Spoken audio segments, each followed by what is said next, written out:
Welcome back to Heimve. Before going back to the cabin in the woods, my summer vacation started with a mission in Oslo. We were going to do some nighttime scenes for my son's short film project, and since the ferries back home stop at a certain time in the evening, the easiest way was to stay at the hotel for a few days. So I booked us into a hotel I always wanted to try out, but never prioritized until now.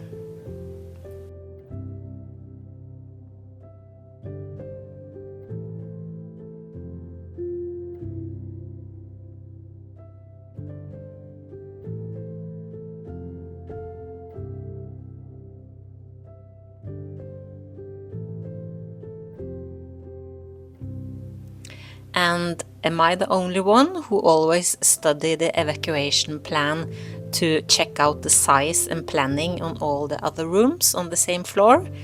In case I'll visit the hotel again and then know which room I will ask for the next time. Anyway, we waited until it got dark, well, as dark as it gets in July at least. And first off, some scenes from the Vigelandsparken. The park is open 24/7 and open to the public even during night, and if you're ever in Oslo and during the summer, I highly recommend going there in the middle of the night if you can. It is so quiet, and you have the whole park and the wonderful sculptures by Vigeland all to yourself. It is pure bliss, and I would even dare say pure magic.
og is og hvad man nu engang vil på alle de steder, hvor det er forsvarligt. Selvfølgelig skal det være på en forsvarlig måde, og det skal ikke være på nedkørsler, men ja, jeg vil sige, at der burde man måske kigge ind i og gøre det lidt mere åbent. Hvordan ønsker du, at den her etape skal forløbe for jer i dag? Jamen, vi skal igennem etappen i dag, og jeg tror, vi kommer til at kigge lidt mere på, hvad andre hold gør.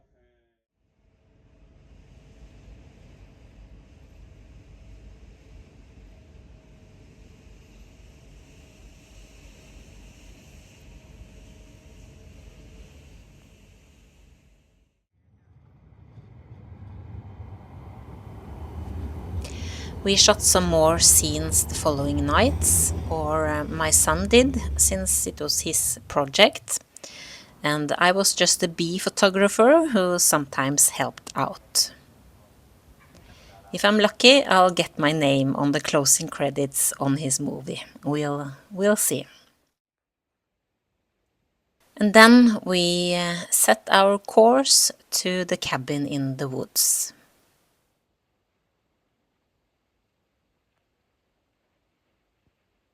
We happened to arrive the same day as Norway was playing against England in the World Cup, so we had to get our flags out and get ready.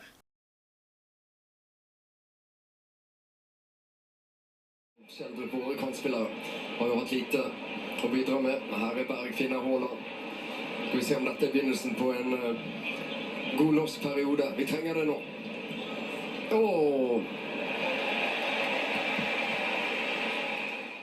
But not even Haaland could save the day, and Norway lost. And kind of not, because we made it to the quarterfinals, which we have never done before, and that was almost like winning for us anyway, and the whole nation was ecstatic.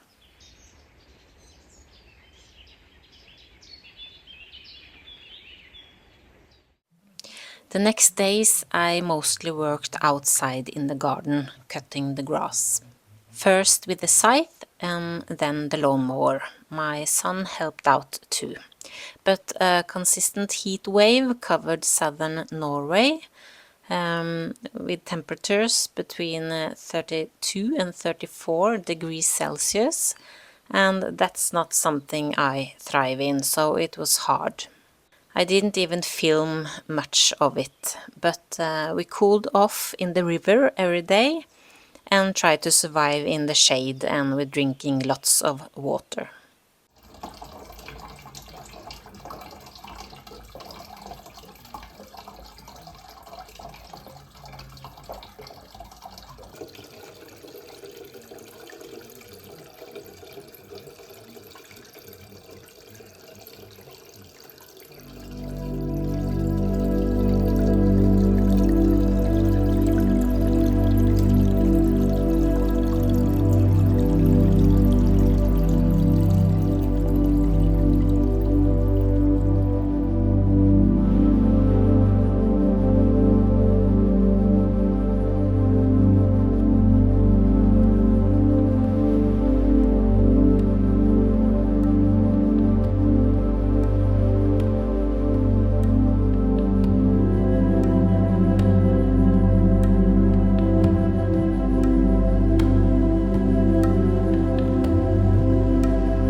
Some of you may wonder, but what about the animals in your house? The uninvited guests, are they still there?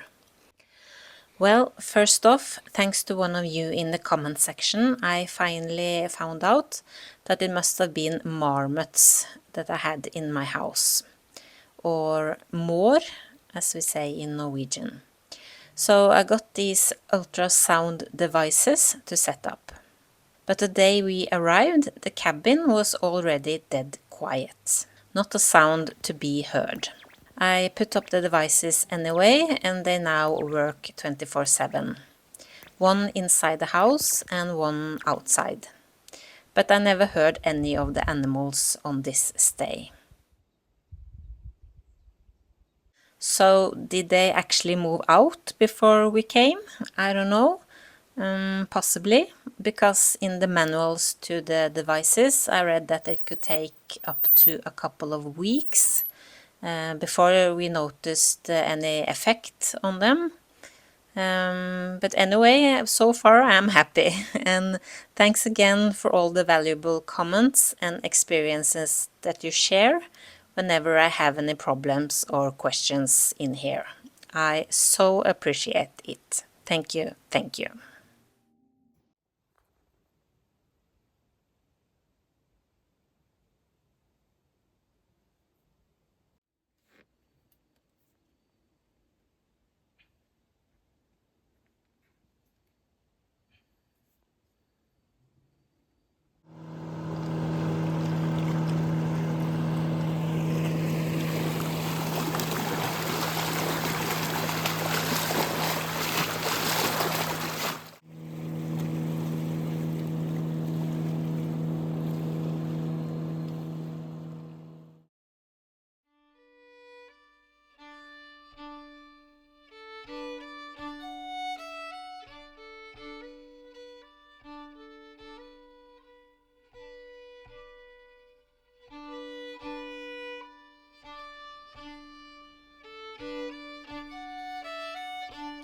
One day I saw this little bird jumping around on the ground, and at first I thought he was injured because he was not in the air. So I watched him a little bit, but at one point he took off and flew, so he wasn't injured anyway. But the next day, or the day after, I saw him very close to the house.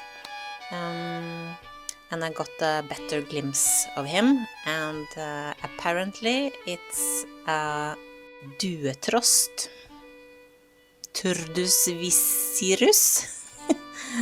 He was very cute anyway.